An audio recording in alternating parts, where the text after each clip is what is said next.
नमस्कार, जय हिंद साथियों। मैं हूं अमित राहुल, भारत की आवाज़ से। अभी हम हवेली खड़गपुर प्रखंड में हैं और पोखरिया गांव में हैं। आज जिनसे बात होगी हमारी, इन्होंने हवेली खड़गपुर का नाम रोशन करने का काम किया। बीपीएससी में डीएसपी रैंक हासिल करके जो है इस मान सम्मान बढ़ाने का काम किया। इस गौरव से बात होगा जो कि गौरव सजने और संवारने का जो है हवेली खड़गपुर में काम किए कि कैसे लोगों का भी जीवन जो है इस तरह सवरे, इस लेकर के मेरी बात होगी। आप अपना शुभ परिचय दीजिए। मेरा नाम पूजा कुमारी है और मेरे पिताजी का नाम शेवत किशोर यादव। हम खड़िया गाँव से बिलोंग करते हैं।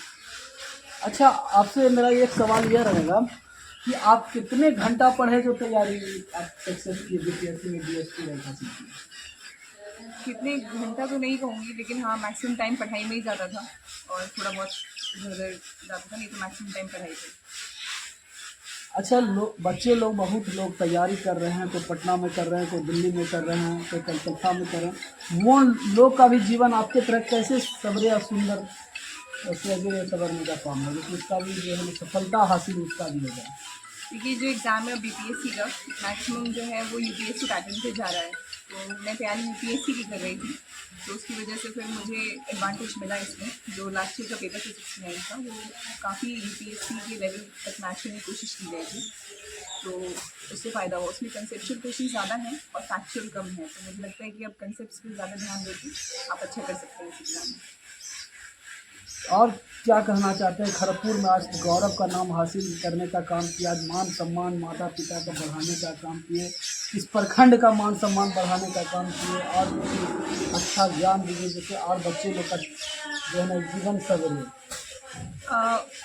मैं कहना चाहूँगी, बेसिकली मैं अपने पेरेंट्स के लिए कहना चाहूँगी, क्योंकि मेरे मम्मी पापा ने बहुत मेहनत की है और मेरी मेहनत तो बहुत कम है। उन्होंने जिस लेवल पे रह के मेरे लिए किया है वो बहुत ज़्यादा है। मेरे पापा सिपाही में भर्ती हुए थे, लेकिन उन्होंने मुझे जिस तरीके से पढ़ाया है, जिस तरीके से मुझे हेल्प किया है, वो मेरी तो मेहनत कुछ भी नहीं है उनके सामने। तो मैं अपना पूरा क्रेडिट अपने मम्मी पापा को देना चाहूँगी। और उसके बाद मेरी शादी हुई तो मेरे ससुराल में भी जो लोग मेरे सास ससुर हों चाहे मेरे हस्बैंड हों, उन्होंने मुझे बहुत सपोर्ट किया है, तो उसकी वजह से मैं यहाँ पे हूँ।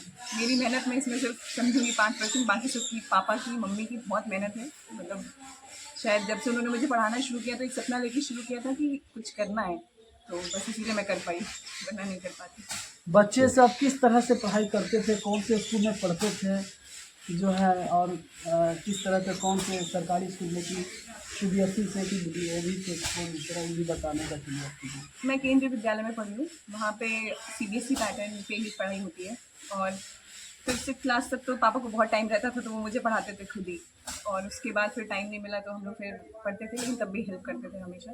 उसके बाद मैंने ग्रेजुएशन अपना बीटेक किया हुआ है गाज़ियाबाद से। तो मैंने जॉब भी की थी स्पेस इंडिया प्राइवेट लिमिटेड में, प्राइवेट कंपनी है, उसमें काम किया था कुछ समय। फिर उसके बाद मैंने तैयारी शुरू की यूपीएससी के लिए, और फिर कुछ समय पहले मैंने बीपीएससी भी ट्राई किया। इससे पहले मैंने एक बार दिया था, उसमें फ्री हुआ था, लेकिन फिर मैं मेंस नहीं दे पाई थी किसी वजह से, और फिर इस बार मैंने वापस किया। आपको कितना कितना कठिन समस्या उत्पन्न हुई, कहाँ कहाँ, और उसके बाद कैसे हासिल किए मुकाम को? मैं समस्या अपने लिए नहीं कहूँगी, क्योंकि समस्या बेसिकली समस्या नहीं कहेंगे, क्योंकि मेरे पास सारी फैसिलिटीज़ थी। मेरे पापा मम्मी और जो मेरे लोग हैं, जैसे कि मेरे दीदी जीजा जी लोग हैं, यहाँ विकास भी रहता है, तो इन लोगों ने बहुत हेल्प की है। मुझे सिर्फ एक काम करना था, पढ़ना था, बाकी सारी चीज़ें तो मेरे पास थी। तो समस्या नहीं कहूँगी मैं, स्ट्रगल इन लोगों का रहा है, सक्सेस मुझे मिली है सबकी वजह से। बहुत से सक्सेस कर जाते हैं, डीएसपी एसपी लड़की लोग बन जाते हैं, कहते हैं अपने बलबूते पर बने हैं, लेकिन आप एक ऐसे अनुभवी और उनको ज्ञानी बुझा रहे हैं कि आपका माता पिता को इससे बढ़कर आपका बहुत बड़ा बड़प्पन है। नहीं, मेरा बड़प्पन नहीं है, वो नहीं करते। जिस समय पर उन्होंने मुझे पढ़ाना शुरू किया था, शायद उस वक्त बहुत लड़कियां पढ़ती भी नहीं थी, तो और अभी तो उन्होंने मुझ पर भरोसा रखा। कई बार ऐसा होता था कि मुझे खुद पे भरोसा नहीं होता था कि मैं कर पाऊंगी, लेकिन इन्होंने कभी नहीं कहा कि तुम नहीं कर पाओगी। तो यहाँ भी, और फिर लकीली मुझे ससुराल भी ऐसा मिला कि उन्होंने हमेशा कहा कि नहीं तुम कर पाओगी, तो इसीलिए कहाँ तक साथ मिला ससुराल का?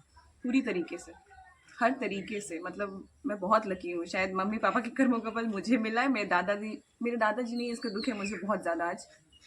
दादा नहीं है, दादी भी नहीं है। हाँ, दादाजी दादाजी दोनों नहीं है। देखिए, जीवन को संवारने का काम जो है ना माता पिता का ही होता है। चलिए अब पापा लेकिन ऐसे ऐसे योग्य हैं जो कि अपने माता पिता को श्रेय देते हैं, लेकिन ऐसे ऐसे भी धरती पर आदमी हैं जो कि माँ पिता को भूल जाते हैं। पिता के उनके लिए क्या कहना चाहिए? नहीं, मैं कहना चाहूँगी कि प्लीज़ जितनी मेहनत वो लोग करते हैं और आपके में बहुत मेहनत करते हैं, तो प्लीज़ उनके साथ हमेशा खड़े रहिए। और माँ बाप का भी ये फ़र्ज़ है कि अपने बच्चों को बेस्ट दीजिए, जैसे मेरे मम्मी पापा ने मुझे दिया है हमेशा। तो मैं ये चाहूँगी, और किसी भी लड़की की अगर शादी हो जाए तो प्लीज़, जैसे मेरे ससुराल से मुझे बहुत सपोर्ट मिला है, मेरे हस्बैंड हों, मेरे ससुर हों, मेरी सास हो, जो भी सब लोग हैं, सबने बहुत सपोर्ट किया है। आज आपके पिताजी को सीना गर्भ से चौड़ा हो गया है। आज जानते हैं आपके कारण बहुत पूरा सीना गर्भ से खरगपुर का भी चौड़ा हो गया। किस किस तरह से तैयारी करे बच्चा लोग जो कि सक्सेस हो जाए, एकदम मुकाम से कुछ न कुछ हासिल कर जाए। आज देख रहे हैं कि गलत रास्ता पर भटक रहा है, लेकिन बहुत परेशान होकर रास्ता पढ़ते पढ़ते कुछ नहीं कर पा रहा है। क्योंकि पढ़ाई बहुत सारी चीज़ों पे डिपेंड करती है। पहले तो स्कूल्स अच्छे होने चाहिए, उसके बाद जो टीचर होते हैं वो भी अपनी रिस्पॉन्सिबिलिटी समझ के स्कूल में बेसिक पढ़ाई जो होती है वो अच्छे से करवाएंगे तो बच्चों का फ़ायदा होगा। क्योंकि जब हम इसकी भी तैयारी करते हैं तो शुरुआत हम NCERT से करते हैं, जो कि सारे स्कूलों में चलती है।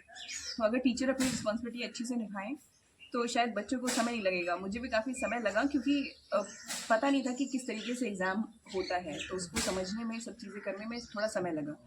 और उसके बाद आप खुद मतलब ये सोचिए कि लाइफ एक बहुत इम्पोर्टेंट दिया है आपको भगवान ने, तो इसका कुछ अच्छा यूटिलाइज करेंगे तो अपने परिवार के लिए, समाज के लिए कुछ अच्छा कर पाएंगे। राहुल जी अब पिताजी से चलिए, अब फिर हम जो कि इनके जीवन को सजने और संवारने का काम किए इनके पिताजी, जो कि पिताजी होता है, बहुत सारा लोड रहता है। देखिए, पोस्ट तो जो मिली है उसमें जो काम होगा वो राहुल लॉज जी के हिसाब से ही प्लीज, होगा। राहुल जी